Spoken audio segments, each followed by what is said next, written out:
శ్రీమాత్రే నమః. శ్రీ గురుభ్యో నమః. ఎంకేటీవీ ప్రేక్షకులకి నమస్కారం. తులారాశి వారికి సంబంధించి జూలై నెలలో ఎలా ఉండబోతున్నటువంటి విషయాలు ఇప్పుడు తెలుసుకుందాం. తులారాశి వారికి సంబంధించి అష్టమంలో కుజగ్రహ సంచారం అనేటువంటిది ఉంది. అష్టమంలో కుజుడు సంచారం చేస్తున్నప్పుడు కొన్ని మిశ్రమ ఫలితాలు అనేటువంటివి గోచరిస్తాయి. ముఖ్యంగా రైతులకు కానివ్వండి, లేదా ఎవరైనా సరే బాగా ఎక్కువగా బ్లడ్ ప్రెషర్ ఉన్న వాళ్ళు కానివ్వండి, లేదంటే మాట కాస్త గట్టిగా మాట్లాడే వాళ్ళు ఎవరైనా ఉంటే వారికి కాస్త ఇబ్బంది అనేటువంటిది ఎక్కువగా ఉంటుంది. ఈ ప్రెషర్ అనేటువంటిది ఎక్కువగా లోడ్ అవుతూ ఉంటుంది. అలాగే ఈ యొక్క ఏకాదశ స్థానంలో సంచారం చేస్తున్నటువంటి కేతుగ్రహ సంచారం వలన ఎవరైనా సరే మీకు వచ్చేటువంటి డబ్బులు కానివ్వండి, వేసేటువంటి సేవింగ్స్ సంబంధించి కానివ్వండి, ఇవన్నీ కూడా చాలా అనుకూలమైనటువంటి పరిస్థితుల్లో ఉంటాయి. ఎందుకంటే శని, రాహువు, కేతుగ్రహ సంచారాలు అనేటువంటివి మారట్లా అలాగే ఉంటున్నాయి కాబట్టి వీటికి సంబంధించి మంచి సత్ఫలితాలే పొందుతారు. దాంట్లో ఎటువంటి సందేహం లేదు. అలాగే వ్యాపారం కోసం ఎదురు చూసేటువంటి వారికి దశమ స్థానంలో బుధుడు గురువు శుక్రులతో కలిసి ఉన్నాడు కాబట్టి మల్టిపుల్ గా చేసేటువంటి వ్యాపారాలు ఎవరైతే ఉన్నారో వాళ్ళందరూ కూడా చాలా అద్భుతంగా ఉంటుంది. నవమ స్థానంలో సూర్యుడు అంత సత్ఫలితాలు ఇవ్వడం రాజకీయ నాయకులకు కాస్త ఇబ్బంది అవుతుంది. అష్టమంలో ఉన్న కుజుడికి మొదలై చెప్పుకున్నాం. వీటితో పాటుగా 6వ స్థానంలో సంచారం చేస్తున్నటువంటి శని వలన ఏంటంటే కాస్త దృఢమైనటువంటి సంకల్పంతో నెమ్మదిగా పనులు అవుతున్నా ఖచ్చితమైనటువంటి పనులు అయ్యేటువంటి పనులు మాత్రమే చేస్తూ ఉంటారు. పంచమంలో ఉన్నటువంటి రాహు వలన కొన్ని రకాలైన మిశ్రమ ఫలితాలు ఉంటాయి. నమ్మకూడని వాళ్ళు నమ్ముతారు. ముఖ్యంగా సినిమా రంగానికి సంబంధించి, మీడియా ఫీల్డ్కి సంబంధించినటువంటి వాళ్ళు కొన్ని రకాలైనటువంటి ఇబ్బందులు, అలాగే రాహు పంచమంలో ఉన్నప్పుడు అనవసరమైన ఖర్చులు కొన్ని అయ్యేటువంటి అవకాశం ఉంటుంది. కానీ ఆ ఖర్చులు తక్కువ మొత్తంలో అయ్యేటందుకు ప్రయత్నించండి. అలాగే ఈ ఉన్నటువంటి గ్రహ సంచారాలన్నీ కూడా ఈ తులారాశి వారికి గతంలో ఉన్నంత అనుకూలమైన స్థితిలో అయితే ఏమీ లేవు. ఇది బాగా గమనించాలి అందరూ కూడా. ఎందుకంటే గతంలో మనం చూసుకున్నట్టయితే గురువు కానివ్వండి, లేదా బుధుడు కానివ్వండి, శుక్రుడు కానివ్వండి, సూర్యుడు కానివ్వండి, శని కానివ్వండి, కేతు కానివ్వండి చాలా అనుకూలంగా ఉండేది. ఇప్పుడు ఏంటంటే సగానికి సగ గ్రహాలన్నీ కూడా ఏంటంటే సైడ్ అయిపోయినట్టుగా, వన్ సైడ్ అయిపోయినట్టుగా అయిపోయింది. దాంట్లో భాగంగా ఏమవుతుందనంటే మనకు బుధుడు కానీ, శుక్రుడు కానీ, గురువు కానీ కలిసి ఉన్నప్పుడు ఈ శుక్రుడు, బుధుడు అనేటువంటి వాళ్ళు గురువుతో కలిసి తర్వాత కేతువుతో కలిసి ఆ యొక్క ఏకాదశ స్థానంలో సంచారం చేసినప్పుడు దశమంలో ఉచ్చస్థితిలో ఉన్నటువంటి గురువు అనేటువంటి వాడు వీరికి లాభం చేస్తున్నప్పటికీ ఈ మిశ్రమ ఫలితాన్ని తట్టుకోవడం మాత్రం ఉండదు. ఎందుకంటే గురువు గోచారంలో అద్భుతంగా ఉన్నప్పుడు ఎంత మంచి రిజల్ట్స్ ఇస్తాడో, ఆయన ఉచ్చ స్థితిలో ఉన్నప్పుడు ఆయన కంఫర్ట్ జోన్ ఎత్తుక్కుంటాడు, మనకి ఇచ్చే రిజల్ట్స్ ఇస్తాడు తప్ప నెగిటివ్ రిజల్ట్స్ ని తీసేయడం, ఆపడం లాంటివి చెయ్యడు. కాబట్టి ఏం చేయాలి? ఇలాంటి ప్రతికూల పరిస్థితులు, ముఖ్యంగా శుక్రుడు, గురువు 2 గ్రహాలు కూడా ఏంటంటే వివాహం కోసం చూసేటువంటి వాళ్ళకు, సంతానం కోసం చూసేటువంటి వాళ్ళకు, అలాగే ఆరోగ్య సమస్యలు ఉన్నటువంటి వాళ్ళకు వీటికి సంబంధించి ప్రత్యేకమైన పాశుపత హోమాలు నిర్వహిస్తూ ఉన్నాం. కింద ఉన్న నెంబర్ కాంటాక్ట్ చేసి ఆ పాశుపత హోమాలు ఏమిటనేది తెలుసుకోవచ్చు.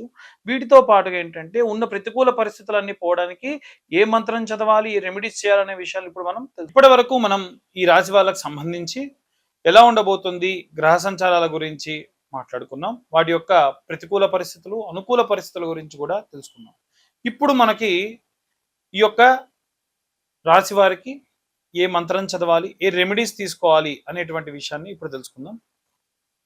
ముఖ్యంగా విద్యార్థి దశలో ఉన్నటువంటి వాళ్ళు ఎవరైతే ఉంటారో విశేషంగా ఆంజనేయ స్వామికి ఆరాధన చేయండి. విద్యార్థులు, గృహిణులు, ఉద్యోగస్తులు వీళ్ళందరూ కూడా. అందులో ముఖ్యంగా ఏంటంటే వీలైతే శనివారం లేదా మంగళవారం నాడు ఈ నెల మొత్తంలో 1000 సార్లు పూర్తవ్వాలి.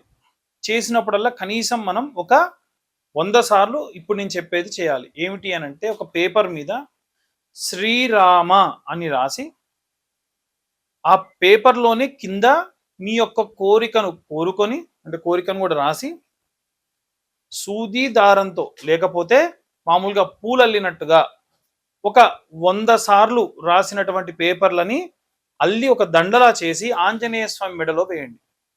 దాని వలన విశేషమైనటువంటి విద్య, ఉద్యోగ, గృహ సంబంధించినటువంటి అనుకూల పరిస్థితులు ఉంటాయి. ఎందుకంటే ఆంజనేయ స్వామి వారికి రామనామం పలికి ఆయన మెడలో మీరు వేసేటువంటి కోరిక ఈజీగా తీరుతుంది. అట్లని 100 కోరికలు రాయకండి. వీలైనంత వరకు ఆ 100 కూడా ఒకే రకమైన కోరిక రాయండి. కుటుంబంలో 4 ఉంటే 4 వారి వారి కోరికల్ని ఆ శ్రీరామ అనే దాని కింద ఎవరి కోరిక వారు రాయొచ్చు. ఇలా రాసి ఈ 108 పేపర్లని కూడా ఒక పూలు ఎలా అయితే అల్లుతారో అలా అల్లండి. వ్యాపారస్తులు ఎవరైతే ఉంటారో మీ వ్యాపార స్థలంలో అమావాస్యకి కూడా పసుపు కొమ్ములతోని దండల అల్లినటువంటి ఆ యొక్క దండని అమ్మవారి మెడలో వేయండి.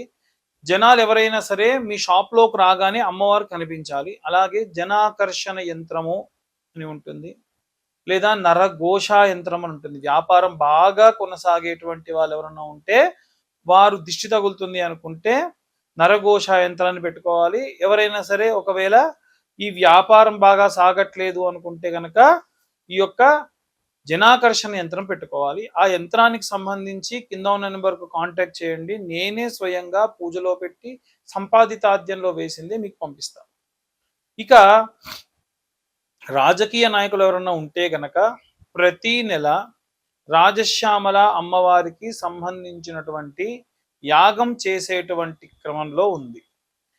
ఆ యొక్క యాగంలో పాల్గొనాలి అనుకుంటే కింద ఉన్న నెంబర్కు కాంటాక్ట్ చేయొచ్చు. రాజశ్యామల అమ్మవారికి అభిషేకము, అమ్మవారికి చీర వస్త్రాలు ధరింపచేసి అక్కడ అమ్మవారి దగ్గర ఆచ్ఛాదన చేసినటువంటి ఆ యొక్క ఆ చీరని అలాగే ఆ యొక్క వస్త్రములను మీరు స్వీకరించి హోమంలో పాల్గొనడం వల్ల విశేషమైనటువంటి సత్ఫలితాలు పొందవచ్చు. ఇక ఈ యొక్క రాజశ్యామల యాగంలో పాల్గొనేటువంటి వారికి ఎలాంటి లాభాలు ఉంటాయంటే ప్రమోషన్ రాని వారికి ప్రమోషన్స్ వస్తాయి. అలాగే ఉద్యోగంలో ఇంకా ఏదైనా సరే ఇంకో చోటికి బదిలీ అవ్వాలనుకున్న వాళ్ళకి బదిలీ అవుతాయి. రాజకీయ నాయకులకైతే కనుక వారు అనుకున్నటువంటి రాజ్య సిద్ధి, రాజ్యలక్ష్మి యొక్క సిద్ధి కలుగుతుంది. కాబట్టి దానికోసం ఈ రాజశ్యామల యాగం అనేటువంటిది సహాయపడుతుంది.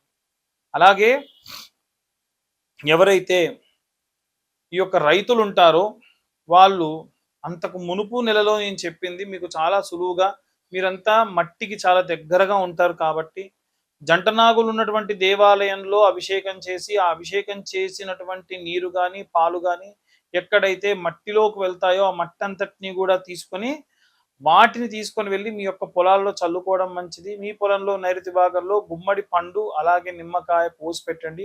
పసుపు కుంకుమ వేసే పని లేదు. దీని వలన భూమికి సంబంధించి సారము చాలా అద్భుతంగా పెరుగుతుంది. ఆరోగ్యం బాలేకుండా ఉన్నటువంటి వృద్ధాప్యంలో ఉన్నటువంటి వాళ్ళు ఎవరైనా సరే ప్రతి నిత్యము కూడా సాయంత్రము కాలభైరవాష్టకాన్ని చదవడం మంచిది. దీని వలన విశేషమైనటువంటి మంచి సత్ఫలితాలు పొందుతారు. వీలైనంత వరకు ప్రతి నెల కూడా నాకు వీలైనంత వరకు ఎక్కడెక్కడ ఎవరెవరు ఎలాంటి గురువులు ఏదైనా ఏం చెబుతున్నారు, ఏ పీఠాధిపతులు ఏవి చెబుతున్నారు, మనం జనాలకు ఎంత వీలైతే అంత ఈ రెమెడీస్ని తీసుకెళ్ళాలి అని అనుకుంటూ ఉన్నాము. అవన్నీ కూడా మీకు చెప్పడం జరుగుతూ ఉంది. కాబట్టే వీలైనంత వరకు నా ప్రయత్నం నేను చేస్తూ ఉన్నా. మనం దైవిక ప్రయత్నం, మానవ ప్రయత్నం చేయాలి. తర్వాతకి భగవంతుడా అనాలి. షడ్యమం మానవ ప్రయత్నం, సప్తమం దేవచింతనం. అలాగే జాతకం కోసం చూసేటువంటి వాళ్ళు ఎవరైతే ఉంటారో 120, 150 పేజీల జాతకాన్ని పూర్తిగా డీటెయిల్డ్గా ఒక పీడిఎఫ్ రూపంలో మీకు ఇస్తాను. మీతో డీటెయిల్గా మాట్లాడతాను. అలాగే ఈ యొక్క పీడిఎఫ్కు సంబంధించి కావాలి అనుకున్నటువంటి వాళ్ళు కింద ఉన్న నెంబర్కి మీ పేరు, మీ date of birth, time, place WhatsApp చేస్తే డీటెయిల్డ్గా జాతకం అంతా కూడా మీకు అందించడం జరుగుతుంది. అలాగే ఈ యొక్క నెలలో ఎవరైనా సరే అన్నదానాలు చేయాలి అనుకునేటువంటి వాళ్ళు, విపరీతమైనటువంటి కోరికలు తీరాలి అనుకునేటువంటి వాళ్ళందరూ కూడా ఈ కేటగిరీలోకి వస్తారు. మీరందరూ కూడా నిత్యం అన్నదానం చేసేటువంటి వాళ్ళే. ఎలా చేయాలండి అనంటే ఒక పిరికెడు బియ్యం మీరు అన్నం వండుకునేటప్పుడు కొత్త డబ్బాలో వేయండి. తూచా తప్పకుండా 3 నెలలకో 4 నెలలకో 6 నెలలకో ఆ బియ్యం ఎంత జమ అయితే అంత ఎక్కడ అన్నదానం జరుగుతుంటే అక్కడ తీసుకెళ్ళి ఇవ్వండి. దానివల్ల నిత్యం అన్నదానం చేసినటువంటిది మీ అకౌంట్లో పడుతుంది. కాబట్టి ఈ రెమెడీస్ అన్నీ కూడా ఏంటంటే మనము మనుషులుగా పుట్టి దేవుడికి ఎంత చేరువుగా అవ్వాలి, మానవత్వానికి ఎంత దగ్గర అవ్వాలి అనేటువంటివి మిళితం చేస్తూ మీ అందరికీ అందించడం జరుగుతుంది. సర్వే జనా సుఖినో భవంతు. స్వస్తి.